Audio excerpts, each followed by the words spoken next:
Olá, meus irmãos, mais uma vez para refletir com vocês a palavra de Deus.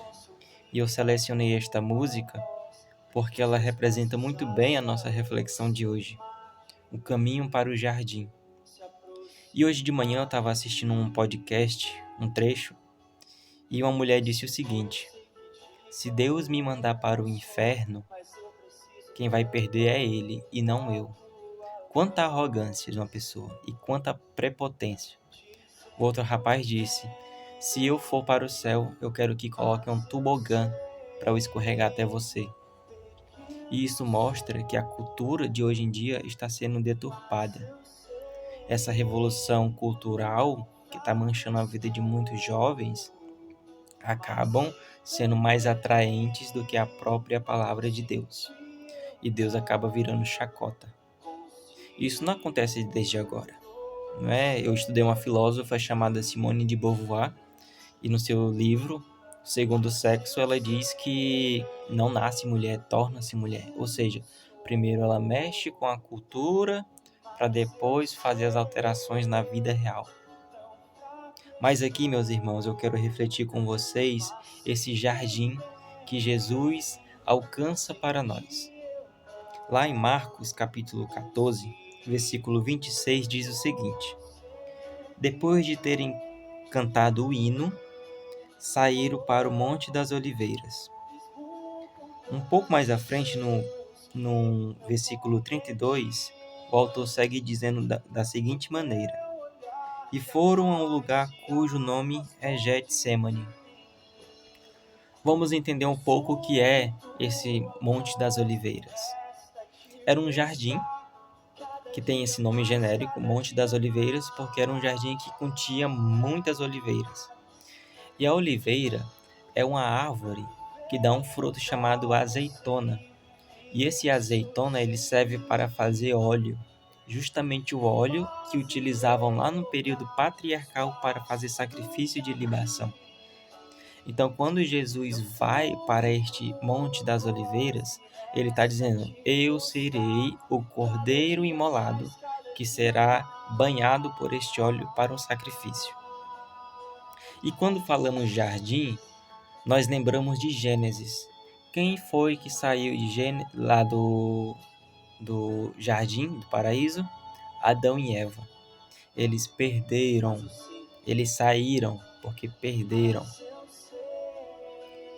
Só que lá, ainda no mesmo capítulo, diz que Deus preparou para eles uma roupa de pele de animal. Ou seja, aconteceu o primeiro sacrifício importante, porque Deus ele não nos abandona. Porque quando a gente imagina que quando Deus expulsa, a gente acha que Deus está sendo grosseiro, ruim e muitas outras coisas. Mas Deus está sendo prudente. Deus está conservando a alma humana de conhecer uma verdade que ele não está preparado. E é por isso que Deus prepara uma roupa de pele, porque Deus não desampara o ser humano. E por que que Deus prepara uma roupa de pele? Por que que Deus prepara essa vestimenta para o ser humano?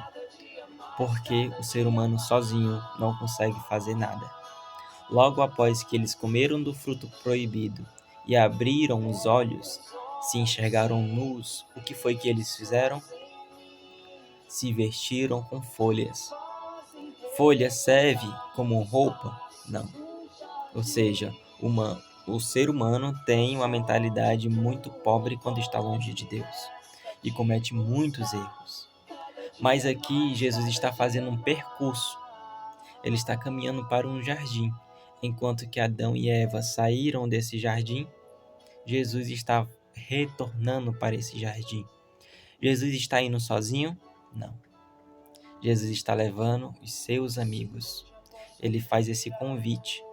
Ele está chamando cada um que faz parte de sua família para ir até esse jardim. E ele chega nesse jardim que o autor Marcos vai chamar de Getsemane, porque Getsemane significa lugar da prensa. Porque antes de ser oferecido o sacrifício, precisam prensar a azeitona. Ou seja, Jesus está dizendo que ele será prensado, não como uma azeitona, mas será pregado numa cruz. Essa cruz que será a nova árvore da vida. Veja bem, quando Jesus está lá no cruzeiro, ele fica no meio e do lado dele fica um bandido que se converte e um bandido que não se converte. Isso nos lembra lá o jardim do Gênesis, que mostra a árvore do conhecimento do bem e do mal, ou seja, o homem que era bem e o homem que era mal, e no meio a árvore da vida, ou seja, Jesus é uma nova árvore da vida. E eu quero rezar um pouco com vocês, meus irmãos, sobre isso, porque achamos que Deus não se importa conosco. Achamos muitas vezes que Deus quer nos mandar para o inferno, como disse essa mulher no podcast. Mas Deus não quer mandar ninguém para o inferno. Até porque o inferno não é um lugar. O inferno é um estado de espírito. É você que decide se quer ir para o inferno ou não. Deus, ele quer te salvar o mais rápido possível. E por que Deus quer te salvar o mais rápido possível? Porque pode ser que não dê mais tempo.